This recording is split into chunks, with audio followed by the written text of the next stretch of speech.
Hello dear friends, कैसे हो आप सब। आई थिंक आप सब बहुत ही अच्छे होंगे। एंड मैं सोनिया स्वागत करती हूँ आपका अपने चैनल लर्निंग विद हैप्पीनेस में। आज मैं आपको एक मूवी की स्टोरी आपके साथ शेयर करने जा रही हूँ। वैसे आज की जनरेशन को मूवीज़ देखना बहुत पसंद होता है, लेकिन हाँ, मुझे मूवीज़ देखना बिल्कुल पसंद नहीं है। मैंने अभी तक 2-3 मूवी जो है वो कंप्लीट देखी होगी। जो मेरा मूवीज़ देखने का जो मेन मोटिव होता है वो यही होता है कि मुझे उसमें से कुछ ना कुछ सीखना है। एंटरटेन के लिए मैंने कभी मूवीज़ देखी ही नहीं।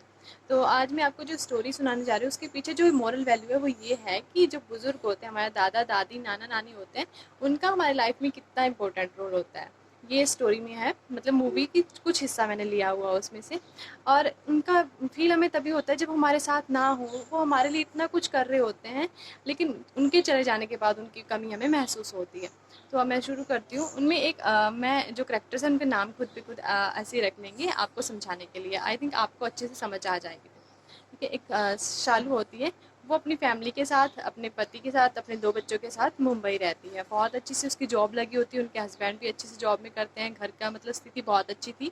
वहाँ पे वो नौकरी, जॉब सब कुछ बच्चों के लिए क्रैच, अच्छा स्कूल और सब कुछ था, अच्छे से चल रहा था। लेकिन अचानक से उसके पति की शिफ्टिंग दिल्ली में हो जाती है, तो वहाँ पे उसे नया घर खरीदना पड़ता है। कोई मेड भी नहीं मिलती और बच्चों को स्कूल छोड़ना पड़ता है। कोई क्रैच वगैरह की कोई व्यवस्था नहीं थी। तो वो मतलब उसके घर की स्थिति एकदम से चेंज हो गई थी जैसे। तो जैसे वो दिल्ली आती है तो वहाँ पे उसे पूरा काम खत्म करके बच्चों को स्कूल छोड़ने जाती है। एक दिन वो स्कूल छोड़ने जा रही थी बच्चों को, तो छोड़ने के बाद वो टेरेस पे चली जाती है ऊपर ऐसे टहलने के लिए। तो वो वहाँ देखती है कि एक बुढ़िया पेड़ के पीछे छिपी हुई थी और उन बच्चों को घूर रही थी, अजीब से तरीके से देख रही थी। तो उसको थोड़ा अजीब सा लगा, लेकिन उसने कुछ नहीं कहा। अगले दिन फिर से वो बच्चों को छोड़ने गई। वो बुढ़िया फिर से वहीं खड़ी हुई थी और उनको उसी तरीके से देखी। तो उसको लगा कि ये दिल्ली है, यहाँ पर मतलब बच्चों का अपहरण करना एक आम सी बात होगी, क्या मैं आज आते ही अपने पति से बात करूंगी। तो जैसे ही उसका पति घर आता है तो आते ही वो उससे कहती है कि बुढ़िया यहाँ पे रोज ऐसे देखती है और मतलब अजीब से तरीके से बच्चों को घूरती है। तो वो कहते हैं कि ठीक है, अगली अगली बार ऐसा कुछ हुआ तो आप वॉचमैन को बता दीजिए और मतलब जो भी होगा फिर हम देख लेंगे। तो फिर अगले दिन फिर से जैसे ही उसका पति घर से मतलब ड्यूटी से घर आ रहा होता है तो रास्ते में वो बुढ़िया वहाँ उनसे बात करने लग जाती है। तो उसकी पत्नी देखती है कि वो टेरेस से देखती है कि वो तो उनसे ऐसे अच्छे से बात कर रहे हैं। तो घर आते ही पूछे कि आप उससे क्या बात कर रहे थे। तो वो बताते कि जैसा तुम सोच रही थी वैसी वो बुढ़िया बिल्कुल नहीं है। एक्चुअली में वो जो हम जिस घर में हम रहते हैं वो इस घर की पुरानी मालकिन है। और इनके बेटे जो थे, उनके बेटे ने इन्हें घर से निकाल दिया था और वृद्धाश्रम में छोड़ दिया था। और आज इनके पति की बरसी है और ये हर बरसी को उस घर में दीपक जलाते हैं जहाँ पे उनकी डेथ हुई थी, उनके पति की जहाँ पे डेथ हुई थी। तो वो आज भी आपसे ये ले पूछने के लिए आई थी, क्या आप मुझे उस घर में दीपक जलाने दोगे। ये पूछने के लिए बस ये रोज घर यहाँ पे रुका करती थी कि शायद मैं कभी हिम्मत करके इनसे ऐसे पूछ लूँगी। तो शालू थोड़ी देर से ठीक है, अगर हमारे यहाँ करने से इसको खुशी मिलती है तो ठीक है, हम इसको बोल देते हैं कि आ जाओ और आप दीपक जला लो। तो वो उसको बुढ़िया को बोल देते हैं और वो बुढ़िया वहाँ पे उस घर में आराम से बैठ के दीपक जलाती है। काफ़ी देर तक उसका मन उदास से मतलब बातें करती है वो अकेली खुद खुद, और मतलब सोचती है कि कितने अच्छे तरीके से हम यहाँ पे अपने बच्चों के साथ कितने खुशी से इस घर में रहते थे। तब वो जहाँ से उठने लगती है, थोड़ा धीरे धीरे उसका मन नहीं करता उठने का, लेकिन हाँ जैसे वो वहाँ से उठने शुरू करती है तो जाते जाते वो मतलब अजीब से स्वर में उससे बात करती है कि कितने खुश थे हम, कैसे रहते थे, कितना अच्छा लगता था, पूरा भरा भरा भला मतलब इतना अच्छा भरा हुआ परिवार था हमारा। तो शालू को थोड़ा ऐसे लगा उसके बातों को सुनकर कि इसका इस घर से कितना ज़्यादा लगाव है। तो वो अपने पति को साइड में बुलाती है कि एक ऐसे बात करने के लिए। तो कहती है कि क्यों ना हम इस बुढ़िया को अपने घर पे रख लें, हमारा काम भी हो जाएगा, बच्चों की देख रेख भी अच्छे से हो जाएगी और मैं भी आराम से जॉब कर पाऊंगी और मतलब पूरा घर भी अच्छे से चल जाएगा।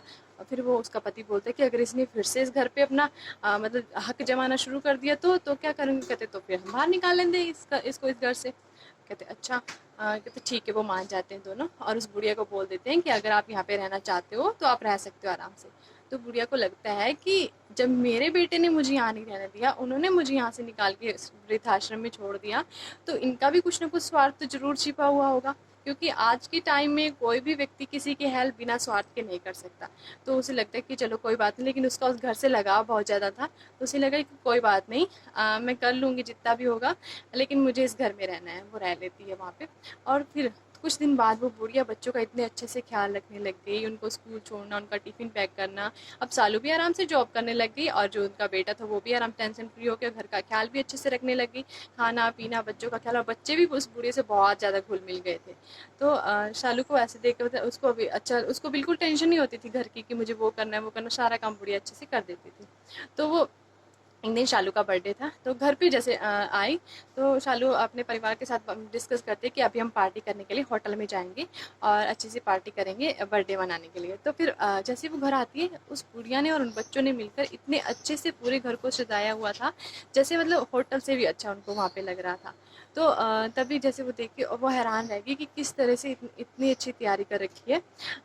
फिर वो बुढ़िया बोलती है कि हमने ज़्यादा तो कुछ हमारे पास और कुछ नहीं था, लेकिन हाँ जितना भी था हमने उससे सब कुछ ही कर दिया। सॉलू हैरान रह जाती है कि मैंने तो इसके लिए इतनी सेल्फिश मेरे अंदर इतनी भरी हुई थी उस टाइम कि यहाँ पे रख लिया इनको, लेकिन ये मेरे लिए इतना कुछ कर रही है बिना किसी स्वार्थ के, और वो भी। तो फिर वो वहीं पे अच्छे से पार्टी इंजॉय करते हैं, और शालू ने आज तक अपना इतना अच्छे से बर्थडे कभी नहीं मनाया था जितना इस बार मनाया था। और सब कुछ पार्टी पुर्टी ख़त्म होने के बाद वो बुढ़िया उसको अपने पास बुलाती है कि बेटी इधर आना एक बार। और उसको बुलाने के बाद वो अपने पल्लू से एक छोटी सी गांठ बांधी हुई होती है, उसमें से कुछ निकालती है और सालू के गले में डाल देती है, जो कि सोने की चेन होती है। तो सालू बोलती है कि अपने मन ही मन सोचती है कि इसके पास सिर्फ एकमात्र ये सोने की चेन थी और वो भी ये मुझे दे रही है।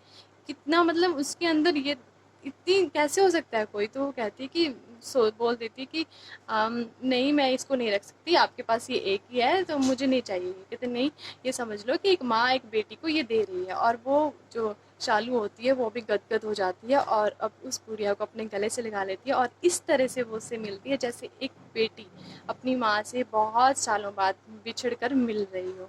और उस बुढ़िया को भी बहुत अच्छा लगता है, और शालू को भी एहसास होता है कि मैंने अपने स्वार्थ की वजह से इसको यहाँ रखा था, लेकिन इसने कभी ये फील नहीं किया कि मैं कहीं दूसरे घर में हूँ या इनका ख्याल नहीं रखना है। वो हमेशा उस घर का बहुत अच्छे से ख्याल रखती थी, और इस प्रकार वो बहुत अच्छे मतलब खुशी खुशी उस घर में रहने लग गए। तो मतलब यही कि वो बुढ़िया बेशक उस घर की नहीं थी, लेकिन फिर भी जो बुजुर्गों के पास जो किसी घर को चलाने का, जो उनके पास पूरे व्यवस्थित तरीके से चलाने का जो ढंग उनके पास होता है, वो हम किसी के पास नहीं हो सकता। और वो संस्कार जो हमें दे सकते हैं वो कोई भी स्कूल, कोई भी कॉलेज नहीं दे सकता, जो हम अपने बुजुर्गों से ले सकते हैं।